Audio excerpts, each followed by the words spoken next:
ছোট্ট গ্রামে থাকতো এক বুড়ি, নাম তার কুজো বুড়ি।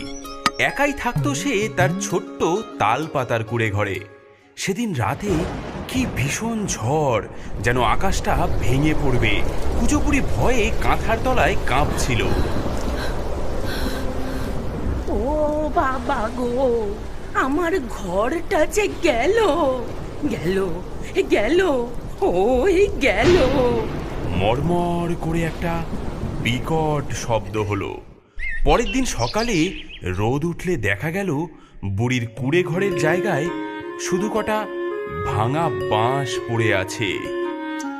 হায় কপাল, এই বয়সে আর ঘর বাঁধবো কি করে?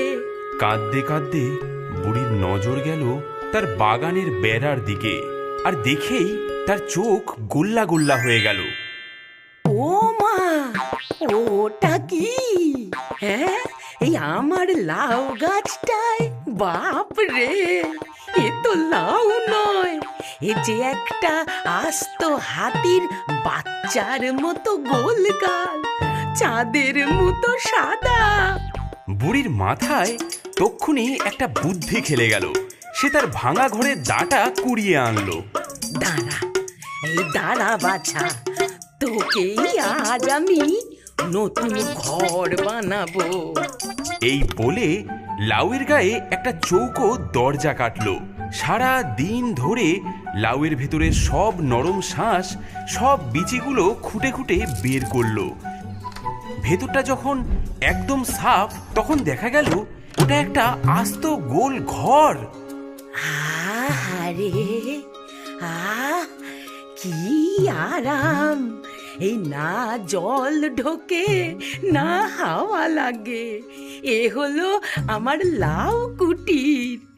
বুড়ি তার কাঁথা, বালিশ, জলের ঘটি, তেলের প্রদীপ আর শুকনো লঙ্কা কটা নিয়ে ওই লাউয়ের ঘরের ভেতরেই সেঁধিয়ে গেল।